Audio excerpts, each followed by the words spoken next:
যে কোনো ছোটখাটো অনলাইন বিজনেসের জন্য ওয়েবসাইট কিভাবে বানাবেন সেটা নিয়েই আজকের ভিডিও। জানি অনেকেই এই ভিডিওটার অপেক্ষা করছেন, কমেন্ট বক্সেও আমি দেখেছি অনেকে কমেন্ট করেছেন যে অনলাইন ওয়েবসাইট আমরা কিভাবে বানাবো আমাদের বিজনেসের জন্য, সেইটা নিয়ে ভিডিও বানান। আজকে আমি চলে এসেছি এমন একটা ইম্পর্টেন্ট ভিডিও নিয়ে যেখানে আমি আপনাদেরকে বলবো যে অনলাইন বিজনেসের জন্য কিভাবে পারফেক্টলি একটা ওয়েবসাইট বানাতে পারবেন। কোনো রকম ওয়েব ডেভেলপারকে হায়ার করতে হবে না, তাদেরকে টাকা দিতে হবে না, নিজেরাই একটু সময় বার করলেই বানিয়ে নিতে পারবেন। আর ঝামেলাটা একবারই হবে, একবার যদি বানিয়ে নেন তাহলে কিন্তু পরপর আমাদের আর কোনো ঝামেলা থাকে না, জাস্ট প্রোডাক্টগুলোকে লিস্টিং করতে হয় ওয়েবসাইটে। ওয়েবসাইট যখন আমরা বানাতে যাচ্ছি তখন ওয়েবসাইটে ঢোকার আগে আমাদেরকে অনেক শব্দের সাথে পরিচয় হতে হয়, যে শব্দগুলো যদি আমরা না জানি, তাদের অর্থগুলো যদি না জানি, যেগুলো কী জন্য ব্যবহার করা হয়, তাহলে কিন্তু আমরা ওয়েবসাইট কিছুই বানাতে পারবো না। কেননা বিশ্বাস করুন যে ওয়েবসাইট বানানোটা কিন্তু একটা টেকনিক্যাল বিষয়, আর অতটাও টেকনিক্যাল না যেটা সাধারণ মানুষ পারবে না। কেননা সাধারণ মানুষ যাতে ওয়েবসাইট বানাতে পারে তার জন্য অনেক কোম্পানি কিন্তু নানান রকম ব্যবস্থা নিয়ে আমাদের সামনে হাজির হয়েছে। অনলাইন বিজনেসের জন্য যখন ছোটোখাটো একটা ওয়েবসাইটও আপনি বানাতে যাবেন তখন আপনি কিভাবে বানাবেন, কি কি জিনিসের প্রয়োজন পড়বে, কি কি শব্দের সাথে আমাদেরকে পরিচিত হতে হবে, সমস্ত কিছু আজকের ভিডিওতে বলবো। আমার নিজস্ব কিন্তু দুখানা ওয়েবসাইট রয়েছে যেটা আমি নিজে বানিয়েছি। একটা হচ্ছে ই কমার্স রিলেটেড ওয়েবসাইট, অর্থাৎ অনলাইন বিজনেসের ওয়েবসাইট যেখানে আমি টি শার্ট সেল করে থাকি। আর একটা ওয়েবসাইট হচ্ছে নিউজ ওয়েবসাইট, যেটা আমিই বানিয়েছি, এবং এই দুটো ওয়েবসাইট কিন্তু এখন চালু আছে এবং এই ওয়েবসাইটগুলোতে ভালো পরিমাণ কাজ আমি করছি, কোনো রকম অসুবিধা হচ্ছে না। এবার আপনারা ভাববেন যে ওয়েবসাইট বানানো খুবই কঠিন। সত্যি কথা বলতে মোটেই অতটা কঠিন নয়, কিছুটা সময় বার করে মন দিয়ে শুনুন। প্রথমে আমাদের ওয়েবসাইট বানাতে গেলে একটা জিনিসের প্রয়োজন পড়ে, সেটা হচ্ছে ডোমেন নেম। ডোমেন নেম মানে কি? যখন কোনো ওয়েবসাইটের কোনো নাম হয়, যেমন ধরুন www ডট দিয়ে কোনো একটা নাম, তারপর .in বা .com, এই যে .in .com এগুলোকে কিন্তু টাকা দিয়ে আমাদেরকে কিনতে হয় বিভিন্ন কোম্পানির কাছ থেকে। সেই কোম্পানির কাছ থেকে যখন টাকা দিয়ে আমরা কিনি, সেটাকে প্রতি বছর কিন্তু রিনিউয়াল করতে হয়। মানে একবারে কিনলাম তারপরে সারা জীবন নিশ্চিন্ত, এরকম নয়।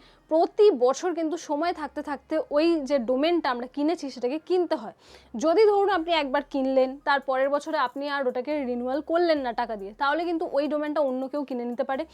এর জন্য যখন আমাদের টাইম এক্সপায়ার হয়ে যায় তার আগে আমাদেরকে ডোমেনটাকে টাকা দিয়ে আবার রিনিউয়াল করে নিতে হয় 1 বছরের জন্য। এই ডোমেন নেমটা কিন্তু অনেক কোম্পানি প্রোভাইড করে, যার মধ্যে নেম চিপ রয়েছে। আমার কিন্তু ডোমেনগুলো সেখান থেকেই নেওয়া। এইরকম ডোমেন বিক্রেতা রয়েছে বিভিন্ন কোম্পানি। এই ডোমেনটা আমাদের কেনা প্রয়োজন, কেননা এটার সাহায্যে মানে আমাদের ওয়েবসাইটের একটা নাম, আমাদের ওয়েবসাইটের কোনো একটা নাম তো হওয়া দরকার, সেইটা হচ্ছে এই যে ডোমেনটা, সেটার মাধ্যমে হয়। যেটার মধ্যে সব থেকে প্রচলিত হচ্ছে .in আর .com। যদি আপনি ভারত থেকে বিজনেস করছেন তাহলে .inটাকে ইউজ করতে পারেন, খুব ভালো। যদি .com নেন তাহলেও কোনো সমস্যা নেই। আমার নিজের কাছে কিন্তু একটা .in একটা .com দুটোই ওয়েবসাইট। এই নামের সাথে কিন্তু ওয়েবসাইটের কোয়ালিটির কোনো পরিবর্তন ঘটে না, এটা জাস্ট একটা নাম যেটাকে আমাদের টাকা দিয়ে কিনতে হয়। দ্বিতীয়ত আমাদের ওয়েবসাইট বানানোর জন্য যেটা দরকার সেটা হচ্ছে হোস্টিং। হোস্টিং মানে কি? হোস্টিং মানে হচ্ছে ভার্চুয়াল ওয়ার্ল্ডে আমাদের একটা জায়গা কেনা। জায়গা কেনা বলতে, যেমন ধরুন আমি যদি একটা বাড়ি বানাতে চাই, তাহলে বাড়িটা বানানোর জন্য আমাকে একটা জায়গা প্রথমে কিনতে হবে। সেই জায়গাটার আন্ডারে আমি বাড়ি বানাতে পারবো এবং সেই বাড়িটার ভেতরে আমি বেডরুম, বাথরুম, কিচেন এইভাবে সাজাতে পারবো। তো এইভাবে যখন আমরা ভার্চুয়াল ওয়ার্ল্ডে কোনো জায়গা কিনি এবং সেটাকে সাজাতে যাই, সেটাই আসলে ওয়েবসাইট। আর এই যে ভার্চুয়াল ওয়ার্ল্ডের জায়গাটা, এই জায়গাটা হচ্ছে একটা হোস্টিং।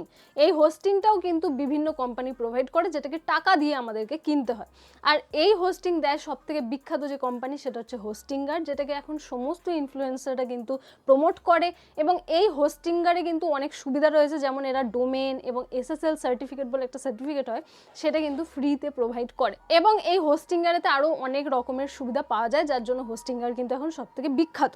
এই কোম্পানিটা হচ্ছে হোস্টিং প্রোভাইড করে। হোস্টিং মানে বুঝে গেলেন, ডোমেন মানে বুঝলেন, এবার হোস্টিং মানেও নিশ্চয়ই বুঝে গেলেন যে হোস্টিং মানে হচ্ছে ভার্চুয়াল জগতে, যেটা দেখা যায় না, সেই রকম ভার্চুয়াল জগতে আমাদের একটা জায়গা আমরা কিনলাম। এরপরে সেই জায়গাটাকে আমাদেরকে সাজাতে হবে, তার জন্য আমাদের প্রয়োজন পড়ে প্লাগইনের। প্লাগইন হচ্ছে ওয়েবসাইটের মধ্যে আমাদেরকে অ্যাপের মতো ইনস্টল করতে হয়। যখন আমরা ওয়েবসাইটটা বানালাম, সেই হোস্টিংয়ের আন্ডারে আমাদেরকে বিভিন্ন প্লাগইন নিতে হয়। সেই প্লাগইনগুলো দিয়ে আমরা সাজাতে পারি। যেমন ধরুন একটা প্লাগইন নিলাম, আমাদের পেমেন্ট গেটওয়ে লাগালাম, যেমন কাস্টমার যখন অনলাইনে পেমেন্ট করতে যাবে তখন সে পেমেন্ট গেটওয়ের মাধ্যমে করতে পারবে। আবার একটা প্লাগইন নিলাম ওয়েবসাইটের ভেতরে, দিয়ে আমি একটা কুপন কোড লাগালাম, যে আপনি যদি এই কুপন কোড দেন তাহলে আপনার 10% ডিসকাউন্ট হবে, 5% ডিসকাউন্ট হবে। এরকম কুপন কোড লাগানোর জন্য বা প্রোডাক্ট অ্যাড করার জন্য এরকম নানানভাবে আমাদের প্লাগইন কিন্তু ওয়েবসাইটের মধ্যে ইনস্টল করতে হয়। আর এই প্লাগইন কিছু কিছু ফ্রিও পাওয়া যায়, আবার যদি ভালো পরিমাণ কিছু করতে চান সেক্ষেত্রে টাকা দিয়েও এই প্লাগইন কিন্তু কেনা যায়। এরপরে ওয়েবসাইটের জন্য যেটা দরকার সেটা হচ্ছে আমাদের প্রোডাক্ট লিস্টিং করতে হবে। সেই প্রোডাক্ট লিস্টিংয়ের জন্য যে প্রোডাক্টগুলো সেগুলো প্রিমিয়াম কোয়ালিটির ছবি হওয়া চাই। মানে আপনি যে প্রোডাক্টেরই ছবি তুলছেন সেটা যেমন তেমন করে ওয়েবসাইটে যদি দিয়ে দেন তাহলে কিন্তু মোটেই চলবে না। তাহলে কোনো কাস্টমার যখন আপনি অ্যাড চালালেন ফেসবুকে বা কোথাও একটা অ্যাড দিচ্ছেন, সেখান থেকে যখন কাস্টমার এলো তখন এসে যদি ওয়েবসাইটের যে প্রোডাক্টগুলো সেগুলো যদি প্রিমিয়াম কোয়ালিটির না হয়, ছবিগুলো যদি অ্যাট্রাক্ট না করে মানুষকে, তাহলে কিন্তু কেউ কিনবে না, কেউ ওই ওয়েবসাইটটাকে দ্বিতীয়বার খুলে দেখার পছন্দও করবে না। তো আমাদের দরকার কি যে আমাদের যে জিনিসটা আমরা সেল করছি তার প্রিমিয়াম কোয়ালিটির ছবি। তো এই ছবিগুলো আপনি একবার দুবার করে তুলতে পারেন, যদি আপনার ভালো ফোন থাকে তাহলে ফোন দিয়েই তুলতে পারেন এবং সেটাকে বিভিন্ন অ্যাপের মাধ্যমে এডিটিং করতে পারেন। আর এডিটিংয়ের জন্য সবথেকে ভালো অ্যাপ হচ্ছে ক্যানভাতে গিয়ে আপনি ভালোভাবে প্রোডাক্টকে এডিটিং করে কিন্তু ওয়েবসাইটে লাগাতে পারেন। এছাড়াও অনেক অ্যাপ পাওয়া যায় যার সাহায্যে কিন্তু আমরা প্রোডাক্টের এডিটিং করতে পারি। এছাড়াও যদি আপনার কাছে ক্যামেরা অ্যাভেলেবেল থাকে বা আপনার পরিচিত কারোর কাছে ক্যামেরা অ্যাভেলেবেল থাকে, তার ক্যামেরা নিয়ে কিন্তু আপনি ছবি তুলতে পারেন আপনার প্রোডাক্টের। তো প্রিমিয়াম কোয়ালিটির পিকচার এবং প্রোডাক্টের সঠিক ডেসক্রিপশন থাকা খুব জরুরি। এরপরে ওয়েবসাইটের জন্য আমাদের যেটা দরকার পড়ে সেটা হচ্ছে আমাদের একটা কারেন্ট অ্যাকাউন্ট এবং তারপরে একটা ট্রেড লাইসেন্স। এই দুটো কেন দরকার পড়ে? এটা নর্মাল ওয়েবসাইট বানাতে গেলে দরকার পড়ে না। যদি আপনি ওয়েবসাইটের মধ্যে সিওডি রাখেন, মানে ক্যাশ অন ডেলিভারি শুধু রাখেন, সেক্ষেত্রে কিন্তু আপনার এগুলো দরকার পড়বে না, কারেন্ট অ্যাকাউন্ট বা ট্রেড লাইসেন্সে। কিন্তু যদি আপনি পেমেন্ট গেটওয়ে লাগাতে চান, যেমন ধরুন আমার ওয়েবসাইটে, আমার ই কমার্স যে ওয়েবসাইটটা রয়েছে, ই কমার্স শব্দটার অর্থ হচ্ছে অনলাইন যে বিজনেস আমরা করি সেটা। তো আমার যে ই কমার্স ওয়েবসাইটটা রয়েছে সেখানে কিন্তু পেমেন্ট গেটওয়ে লাগানো রয়েছে, যেমন ফোনপে, গুগল পে ইত্যাদির মাধ্যমে কিন্তু লোকে পেমেন্ট করতে পারে। এবং এই পেমেন্ট গেটওয়েটা লাগানোর জন্য কিন্তু আমাকে ট্রেড লাইসেন্স লেগেছে। ট্রেড লাইসেন্স কিন্তু পেমেন্ট গেটওয়ে যে আমাদের সংস্থা তাদেরকে পাঠাতে হয়, তবেই তারা কিন্তু আমাদেরকে পেমেন্ট গেটওয়েটা প্রোভাইড করে, তাছাড়া দেয় না। জিএসটিও লাগে, কিন্তু জিএসটির বদলে ট্রেড লাইসেন্স এবং current account must, current account ছাড়া কিন্তু দেয় না। তো আমি অনেক ভিডিওতেই বলি আপনাদেরকে, আবারও বলছি, যদি আপনি বিজনেস নিয়ে সিরিয়াস হয়ে থাকেন তাহলে আপনার বিজনেসের নামের উপরে একটা কারেন্ট অ্যাকাউন্ট অবশ্যই ক্রিয়েট করবেন একটা রেপুটেড ব্যাংক থেকে, এবং চেষ্টা করবেন যে সব থেকে কম দামে যে ব্যাংক আপনাকে দিচ্ছে কারেন্ট অ্যাকাউন্ট সেখানেই আপনি খুলতে চেষ্টা করবেন, যেটা আমি নিজেও করেছি। আমার কাছেও কিন্তু অনেক প্রাইভেট ব্যাংকের অপশন ছিল, সেগুলো ছেড়ে আমি স্টেট ব্যাংক অফ ইন্ডিয়াতে সব থেকে কমে পেয়েছি, তাই ওইখানেই কিন্তু আমি ইনভেস্টমেন্টটা করেছি। এটা কেন ইনভেস্টমেন্ট? কেননা কারেন্ট অ্যাকাউন্টে যখন আপনি একটা টাকা রাখবেন সেই টাকাটা আপনি তুলতে পারবেন না, সেটাতে মোটা টাকা চার্জ কাটে, সেই টাকাটা কিন্তু একদম ইনভেস্টমেন্ট ভেবে ছেড়ে দিতে হবে। যেমন আমার 5,000 টাকা লেগেছে কারেন্ট অ্যাকাউন্ট ওপেন করার জন্য। এবং ট্রেড লাইসেন্স যদি আপনি বার করতে চান তাহলে ঘরে বসে অনলাইনে বার করতে পারবেন। ট্রেড লাইসেন্স বার করার জন্য 1,500 বা 2,000 টাকা, আর পঞ্চায়েত এলাকা হলে আরো কমে কিন্তু বার করা যায়। এই গেল প্রথম ধাপ, যে আমাদেরকে ওয়েবসাইট বানানোর জন্য কি কি জিনিসের প্রয়োজন পড়ে। আশা করি এই শব্দগুলোর সাথে আপনি পরিচিত হয়ে গেলেন। এরপরে বলবো যে ওয়েবসাইট বানানোটা কেন জরুরি। ওয়েবসাইট ছাড়াও কিন্তু অনলাইন বিজনেস করা যায়, আমিও করেছি অনেক দিন পর্যন্ত। তারপরে যখন আমার প্রয়োজন পড়েছে এবং মনে হয়েছে যে হ্যাঁ আমার একটা ওয়েবসাইট থাকা দরকার, তখন কিন্তু আমি একটা ওয়েবসাইট লঞ্চ করেছি, তার আগে করিনি। আসলে ওয়েবসাইটটা কিন্তু আমাদের বিজনেসের একটা পরিচয়। যখন আপনি ফেসবুকে বা ইনস্টাগ্রামে বা গুগলে বলুন বা ইউটিউবে বলুন, যখন আপনি অ্যাড দিতে যাবেন, তখন কাস্টমার যখন আসবে আপনার কাছে, তখন যদি আপনার একটা ওয়েবসাইট থাকে তাহলে আপনি নিজেই ভেবে দেখুন যে কতটা প্রফেশনাল হবে ব্যাপারটা। যদি প্রফেশনাল না হয় তাহলে কোনো কাস্টমার কি চাইবে যে আপনার থেকে জিনিসটা কিনতে? একেই তো আপনাকে চেনে না, আপনি প্রথম বিজনেস করছেন, তারপর যদি আপনার কাছে একটা ওয়েবসাইটও না থাকে তাহলে কিন্তু আপনার বিজনেসের কোনো পরিচয়ই গড়ে উঠবে না। কারণ ওয়েবসাইট বানাতে গেলে আমাদের কিছু ইনভেস্টমেন্টের দরকার পড়ে, যেমন ডোমেন আর হোস্টিং, এ সমস্ত নিয়ে কিন্তু আমাদের 3-4 হাজার টাকা লেগে যায়। আপনার কাছে যদি এটা ইনভেস্টমেন্ট করা না থাকে তাহলে আপনি প্রথমে ফ্রিতে সেল করতে পারেন, আমার সেসব নিয়ে ভিডিও রয়েছে, চ্যানেলে গিয়ে দেখতে পারেন। তো ফ্রিতে কিছু সেল করা মানে কোনো অ্যাড না দিয়ে কোনো ওয়েবসাইটে ছাড়াও কিন্তু আমরা প্রোডাক্ট সেল করতে পারি। তো সেইভাবে কিছু সেলস করে সেখান থেকে যে লাভ আসবে সেই টাকা দিয়ে কিন্তু আপনি ওয়েবসাইট বানিয়ে নিতে পারেন। আর প্রতি বছর এই ওয়েবসাইটের ডোমেন আর হোস্টিং কিন্তু আমাদেরকে করতে হয় রিনিউয়াল, না হলে কিন্তু এটা বন্ধ হয়ে যাবে। এই যে হোস্টিংটা আমরা কিনছি, এই হোস্টিং এর কিন্তু একটা জায়গার একটা পরিমাপ রয়েছে, যেমন ধরুন আপনি কত ছবি, কত টেক্সট, কত কিছু রাখতে পারবেন সেটার একটা জায়গা রয়েছে। যেমন ধরুন 100 MB বা 200 MB, যখন এই জায়গাটা পূর্ণ হয়ে যাবে, মানে আপনি এত প্রোডাক্ট লিস্টিং করেছেন যে জায়গাটা পূর্ণ হয়ে গেছে, তখন আপনাকে কিন্তু প্ল্যান পাল্টাতে হবে। মানে হোস্টিং যে কোম্পানি দিচ্ছে সেই তখন কোম্পানি আপনাকে বলবে বলবে যে আপনাদের প্ল্যানটাকে চেঞ্জ করে একটু আপগ্রেড করুন, যাতে আপনি আরও জায়গা পান আরও প্রোডাক্ট লিস্টিংয়ের জন্য। তো এটা আমি প্রথমে বলতে ভুলে গেছিলাম। তো এইভাবে হোস্টিংয়ে আমাদের জায়গা কিন্তু বাড়ানো যায়, আমরা যত পারবো বাড়াতে পারবো। এরপরে বলি ওয়েবসাইট বানানো আরও কেন জরুরি, সেটা হচ্ছে আমাদের সময় বাঁচায়। যখন আপনি হোয়াটসঅ্যাপ, মেসেঞ্জার বা ইনস্টাগ্রামের মাধ্যমে কোনো প্রোডাক্ট সেল করবেন, তখন কাস্টমারের সাথে আপনাকে ক্রমাগত কথা বলতে হবে। এর জন্য আপনার টাইমের প্রয়োজন, এর জন্য লোক বলের প্রয়োজন। আপনি যদি নিজে নাও পারেন, তখন আপনি কাউকে রাখবেন সেই কাজটা করার জন্য। তো এই সব ঝামেলা থেকে মুক্তি দেয় ওয়েবসাইট যদি আপনার থাকে একটা প্রফেশনাল, তাহলে কিন্তু মানুষ ওই অ্যাড দেখে আসবে এবং ওয়েবসাইটে গিয়ে সে চাইলে প্রোডাক্টটা কিনতে পারে। আরও যেসব সুবিধা রয়েছে ওয়েবসাইটে, সেটা হচ্ছে যে ডেলিভারি এগ্রিগেটর আমরা ইউজ করি, সেই ডেলিভারি এগ্রিগেটরের সাথে আমাদের ওয়েবসাইটকে ডাইরেক্ট লিঙ্ক করা যায়। এর ফলে কি হয়, এর ফলে ওয়েবসাইটে যখন আমাদের কোনো অর্ডার আসে, কোনো কাস্টমার ধরুন সমস্ত ডিটেলস দিয়ে অর্ডার প্লেস করলো, অর্ডারটা প্লেস হওয়ার পরে সেই ডেলিভারি এগ্রিগেটরের কাছে কিন্তু অটোমেটিক সেগুলো সব এন্ট্রি হয়ে যায়। আমাদেরকে শুধু লেবেলটা প্রিন্ট করে বার করতে হয়। যদি আপনি চান মাঝখানে, তাহলে কনফার্মেশন কলটা করতে পারেন, সেটা আপনার ব্যাপার। যদি আপনি না করতে চান, তাহলে কিন্তু ডেলিভারি এগ্রিগেটরের মধ্যে অটোমেটিক কিন্তু সেই ওয়েবসাইট থেকে সমস্ত ডিটেলস এসে এন্ট্রি হয়ে থাকে এবং আমাদেরকে শুধুমাত্র লেবেলটা প্রিন্ট করে বার করতে হয়। বুঝতেই পারছেন তাহলে কতটা সময় বাঁচে। এরপরে আমি 3টে সোর্সের কথা বলবো যেখান থেকে আপনারা ওয়েবসাইট বানাতে পারবেন আপনাদের অনলাইন বিজনেসের জন্য।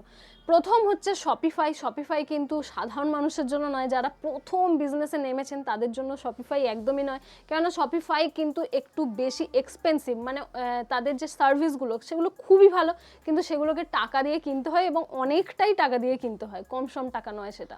তো শপিফাই এমন একটা প্ল্যাটফর্ম যে কিন্তু সমস্ত কিছু রেডি করে রেখেছে কাস্টমারের জন্য।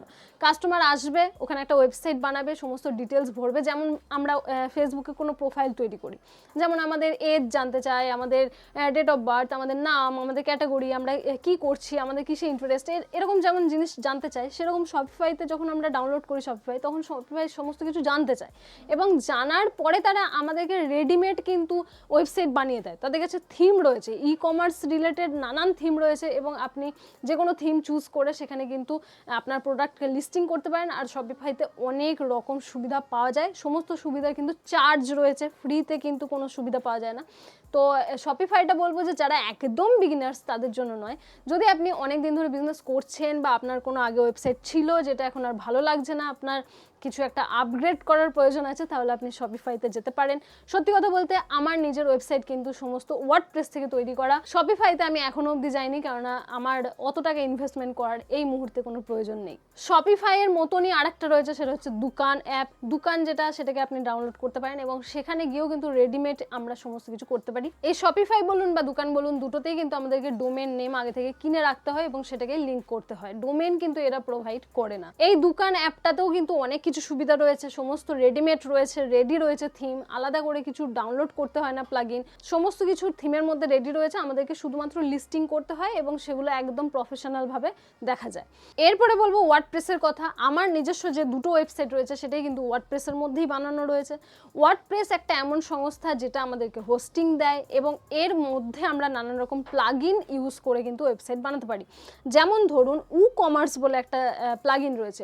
কমার্স যেটা, সেটা ওয়ার্ডপ্রেসের আন্ডারে একটা প্লাগইন। এই কমার্স ইউজ করে কিন্তু আমরা আমাদের ই কমার্স ওয়েবসাইট বানাতে পারি, অনলাইন বিজনেসের জন্য যে ওয়েবসাইট হয় সেটা। আর এই ওয়ার্ডপ্রেসটা কিন্তু অনেক বেশি সস্তা। আর আপনি যদি একটু রিসার্চ করেন, আরও যদি ভিডিও দেখেন এরকম, তাহলে বুঝতে পারবেন যে প্রত্যেকটা মানুষই কিন্তু প্রেফার করে ওয়ার্ডপ্রেসেতেই ওয়েবসাইট বানানো, কেননা এটা অনেকটা সস্তা। সাধারণ মানুষের জন্য, যখন যারা প্রথম ইনভেস্টমেন্ট করছে তাদের জন্য কিন্তু অনেকটা সস্তা হচ্ছে ওয়ার্ডপ্রেস। আর এই ওয়ার্ডপ্রেসের আন্ডারে কমার্স যে প্লাগইন, সেটা লাগিয়ে কিন্তু আমরা ই কমার্স ওয়েবসাইট বানাতে পারি। আর তাছাড়াও ওয়ার্ডপ্রেসের সুবিধা হচ্ছে যে ই কমার্স ওয়েবসাইট ছাড়াও যদি আমরা অন্যরকম কোনো ওয়েবসাইট বানাতে চাই, যেমন আমার নিউজের একটা ওয়েবসাইট রয়েছে, নিউজ আর্টিকেল লিখি আমি সেখানে, তো সেই আর্টিকেল লেখার যে ওয়েবসাইটগুলো, ব্লগ যেগুলো, সেই ব্লগের ওয়েবসাইটও ওয়ার্ডপ্রেস থেকে তৈরি হয়। ওয়ার্ডপ্রেসে নানান রকমের ওয়েবসাইট তৈরি হয়, তো এটা সুবিধা রয়েছে একটা। আর মেন সুবিধা তো বলেই দিলাম যে সব থেকে সস্তায় হয় এটা, তার জন্য সবাই প্রেফার করো ওয়ার্ডপ্রেসেতেই ওয়েবসাইট বানানো। সত্যি কথা বলতে এই ওয়ার্ডপ্রেসে যদি আপনি ওয়েবসাইট বানাতে যান, তাহলে আপনার টেকনিক্যাল নলেজের একটু দরকার পড়বে, ছোটোখাটো HTML বা কোডিং করতে হবে।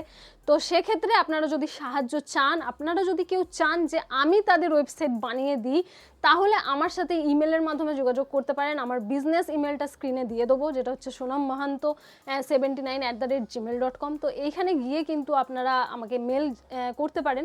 সেখানে আমি চেষ্টা করব যতটা সম্ভব আপনাদের জন্য সাহায্যের হাত বাড়িয়ে দিতে, এবং আপনারা যদি কেউ চান যে তাদের অনলাইন ওয়েবসাইট আমি বানিয়ে দিই, সেটাও আমি প্রোভাইড করতে রাজি।